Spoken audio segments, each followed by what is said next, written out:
नमस्कार। Ekta institute of child health Raipur की तरफ से आप सभी को अभिवादन। आशा करते हैं कि आप में से प्रत्येक अपने घरों में सुरक्षित होगा और स्वस्थ होगा। आइए आज हम एंटीबायोटिक पर चर्चा करते हैं।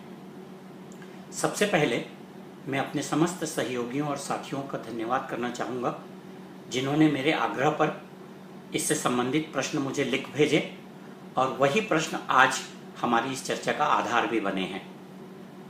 सबसे पहले हम इस बात पर बात करते हैं कि आखिर एंटीबायोटिक्स क्या होते हैं।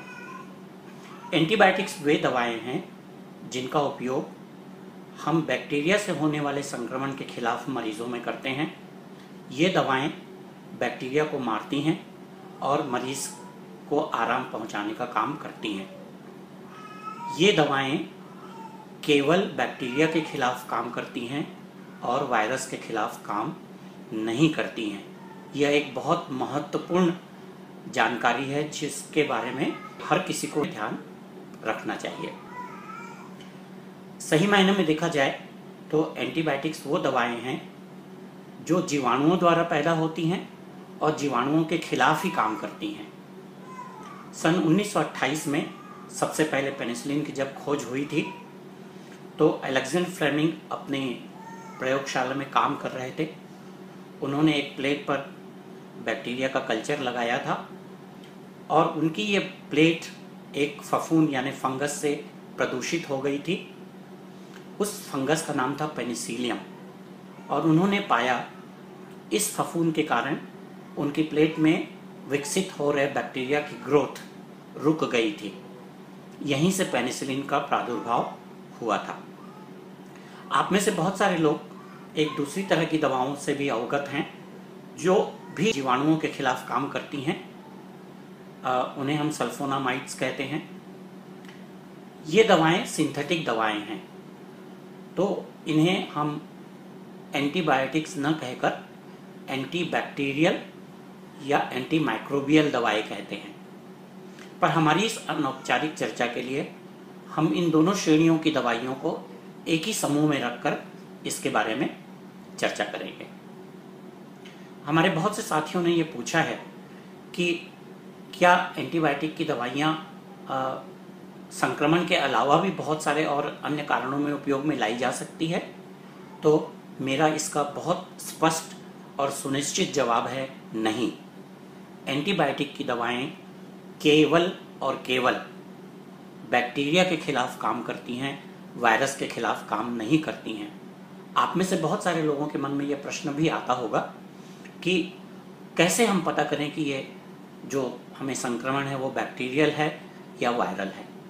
मोटे मोटे तौर पर जब आपको सर्दी, खांसी और बुखार होता है तो अमूमन यह वायरल के कारण होता है, बैक्टीरिया के कारण नहीं होता है। यहाँ पर हम दो स्थितियों की चर्चा करेंगे बच्चों में। बच्चों में होने वाली सर्दी खांसी और बच्चों में होने वाला डायरिया। ये दोनों बीमारियां वायरस की वजह से होती हैं और दुर्भाग्य से इन्हीं दो बीमारियों में पूरे विश्व में एंटीबायोटिक का गलत उपयोग होता है। तो हमें इससे बचना चाहिए। लोगों ने यह भी पूछा है कि किस उम्र के मरीजों में ये दवा सुरक्षित रूप से उपयोग में लाई जा सकती है। तो इसका उत्तर है कि एंटीबायोटिक्स की दवाएं किसी भी उम्र के मरीज के लिए उपयोगी होती हैं। हम समय पूर्व नवजात शिशु से लेकर वृद्धावस्था तक बिना किसी हिचक के जहां आवश्यक होता है इन दवाइयों का उपयोग करते हैं। इसलिए उम्र हमारे निर्णय में कभी भी बाधा में नहीं आती कि इस बच्चे को हम एंटीबायोटिक कैसे दे सकते हैं। यहाँ पर यह समझना बहुत ज़रूरी है कि शिशुओं में भी, नवजात शिशुओं को मिलाकर इन दवाइयों का दुष्प्रभाव नहीं होता है। इसलिए जहाँ पर आवश्यक हो ये दवाएं हर उम्र के बच्चे में उपयोग में लाई जा सकती हैं। हमने अक्सर पालकों को ये बोलते सुना है कि उनका बच्चा बिना एंटीबायोटिक लिए कभी भी ठीक नहीं होता है। ऐसा वो शायद अपने अनुभव के आधार पर कहते हैं। उन्हें ऐसा लगता है कि वायरल बीमारियों में भी अगर वो एंटीबायोटिक का उपयोग नहीं करते हैं तो उनके बच्चे की बीमारी की अवधि लंबी हो जाती है और बच्चे को लंबे समय तक परेशान होना पड़ता है। यहाँ पर मैं ये कहना चाहूँगा कि एंटीबायोटिक की दवाएं कभी भी वायरल बीमारी की अवधि को कम करने में सहायक नहीं होती हैं। बहुत सारे मरीज हमसे आके कहते हैं कि डॉक्टर साहब 3-4 दिन से आपको दिखा रहे थे और आपकी बात पूरी तरह से अच्छे से मानकर हमने बच्चे को एंटीबायोटिक नहीं दिया, विवश होकर हमें दूसरी जगह जाना पड़ा और वहां जाकर एक ही खुराक में हमारा बच्चा ठीक हो गया। मैं ये कहना चाहूँगा कि आपको मेरी ये बात बहुत अविश्वसनीय लग सकती है, पर यह सत्य है कि अगर आप थोड़ा सा और धीरज दिखाते और एक दिन का और इंतज़ार करते तो हो सकता है कि आपका बच्चा बिना एंटीबायोटिक लिए ही स्वयं से ठीक हो जाता। हम लोग अपने अनुभव से जानते हैं कि आमतौर पर कोई भी एंटीबायोटिक की दवा एक खुराक से कभी बच्चे को ठीक नहीं करती है। कुछ लोगों ने यह भी जानना चाहा है कि इन दवाओं का उपयोग वे कब कर सकते हैं। यह समझना बहुत ज़रूरी है कि बिना क्वालिफाइड चिकित्सक के लिखित पुर्जे के इन दवाओं का उपयोग स्वयं से नहीं करना चाहिए। आपकी पिछली बीमारी के पुर्जे के आधार पर या घर में बची हुई दवाई के आधार पर या मेडिकल स्टोर से डायरेक्टली जाकर खरीद कर इन दवाओं का बिल्कुल भी उपयोग नहीं करना चाहिए। ध्यान देने योग्य बात यह है कि बुखार उतारने वाली दवाओं की तरह एंटीबायोटिक्स का प्रयोग बिल्कुल भी नहीं करना चाहिए। लोगों ने ये जिज्ञासा भी जाहिर की है कि आखिर चिकित्सक इन दवाओं का चयन कैसे करते हैं। यह एक बहुत ही महत्वपूर्ण प्रश्न है और चिकित्सक अपने ज्ञान और अनुभव दोनों का उपयोग करके इन दवाओं का दी हुई स्थिति में चयन करते हैं। वे सबसे पहले आकलन करते हैं कि बच्चे की बीमारी वायरल है या बैक्टीरियल है। जब उन्हें यह लगता है कि ये बैक्टीरियल बीमारी है तो किस जगह का संक्रमण है, वह संक्रमण किस तरह के बैक्टीरिया से संभावित है और उस बैक्टीरिया में सबसे उत्तम तरीके से कौन सा एंटीबायोटिक काम करेगा, इससे यह निर्णय लिया जाता है। तो ये कोई एक अंदाज की बात बिल्कुल नहीं है, इसके पीछे बहुत बड़ा अनुभव काम करता है।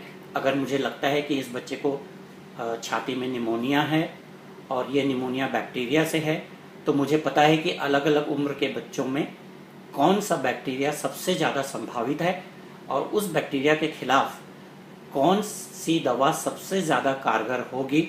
ये सारे विचार हमें एंटीबायोटिक का चयन करने में मदद करते हैं। एंटीबायोटिक की अवधि को लेकर भी लोगों के मन में प्रश्न है कि ये कितने दिन के लिए देना चाहिए। यहाँ पर यह ध्यान देना बहुत बहुत आवश्यक है कि आप अपने मन से एंटीबायोटिक की अवधि निर्धारित नहीं करेंगे। यह एंटीबायोटिक की अवधि बीमारी के आधार पर, वैज्ञानिक तथ्यों के आधार पर निर्धारित की जाती है, जो कि 5 दिनों से लेकर कई महीनों तक हो सकती है। आप एंटीबायोटिक की दवाई की शीशी की साइज या आपके पास उसकी उपलब्धता या देते देते अचानक उसके खत्म हो जाने से आप ये निर्णय नहीं लेंगे कि एंटीबायोटिक की अवधि कितनी होगी। एंटीबायोटिक की जो प्रिस्क्राइब्ड खुराक है, जिस डोज पे डॉक्टर ने आपको लिख के दिया है, उसमें भी आप किसी तरह का कोई परिवर्तन अपने मन से नहीं करेंगे। ये सारी चीज़ें बहुत महत्वपूर्ण हैं और हम आगे देखेंगे कि ये बात कैसे महत्वपूर्ण है। एंटीबायोटिक्स के चयन के बाद जैसे कि मैं अवधि के बारे में बात कर रहा था, आप में से बहुत सारे लोगों को पता है कि जैसे टीबी की बीमारी है, उसका इलाज 6 महीने से लेकर 9 महीने और कुछ कुछ स्थितियों में उससे भी ज़्यादा लंबे समय में के लिए वो उपयोग में लाई जाती है। कुछ लोगों ने ये आशंका जाहिर की है कि एंटीबायोटिक के प्रयोग से जो मरीज़ है, जो उसका सेवन कर रहा है, उसकी इम्यूनिटी कम हो जाती है, वो मरीज़ के इम्यूनिटी के सिस्टम को प्रभावित करता है। यह बिल्कुल भी सही नहीं है। मुझे लगता है कि लोगों को यह भ्रम है कि जब चिकित्सक एंटीबायोटिक के खिलाफ रेजिस्टेंस की बात करते हैं तो उसको वो मरीज़ की इम्यूनिटी से जोड़ के देखते हैं। जब हम एंटीबायोटिक के रेजिस्टेंस की बात करते हैं तब हमारा अभिप्राय इस बात से होता है कि जो दवा पहले उस बैक्टीरिया के खिलाफ उपयोगी और कारगर हो रही थी, वो अचानक से उस दवा, उस बीमारी के खिलाफ, उस कीटाणु के खिलाफ काम करना बंद कर देती है। इसका मतलब ये होता है कि वो रेजिस्टेंस उस बैक्टीरिया में पैदा हो रहा है। आप लोगों में से बहुत लोगों ने मच्छरों में डीडीटी के खिलाफ रेजिस्टेंस, मलेरिया के परजीवियों में क्लोरोक्विन के खिलाफ रेजिस्टेंस और टीबी में होने वाले आम दवाओं के खिलाफ रेजिस्टेंस के बारे में ज़रूर सुना होगा। आपको ये जान के हैरानी होगी कि टीबी के लगभग 1,30,000 मरीज इस देश में हैं जिनके खिलाफ आम उपयोग में लाई जाने वाली टीबी की दवाइयों ने काम करना बंद कर दिया है। और ऐसे बहुत से केसेस हैं जिसमें इलाज कर रहे चिकित्सकों की भी मौत रेजिस्टेंट टीबी के कारण हुई है। तो ये एक छोटी समस्या नहीं है। हमारे पास हमारे देश के आंकड़े नहीं हैं, पर अमेरिका के आंकड़ों से हमें पता चलता है कि वहाँ लगभग 26 करोड़ लोगों को, यानी लगभग 6 में से 5 अमेरिकन को साल में एक बार एंटीबायोटिक मिलता है। और इसमें से लगभग 20 लाख लोगों को रेजिस्टेंट बैक्टीरिया से ये इन्फेक्शन होते हैं और लगभग 35,000 मरीजों की इन बीमारियों के कारण मौत हो जाती है। आपको ये जान के हैरानी होगी कि हम में से प्रत्येक चिकित्सक गंभीर रूप से बीमार बच्चों और बड़ों दोनों में एंटीबायोटिक के रेजिस्टेंस से जूझ रहे हैं।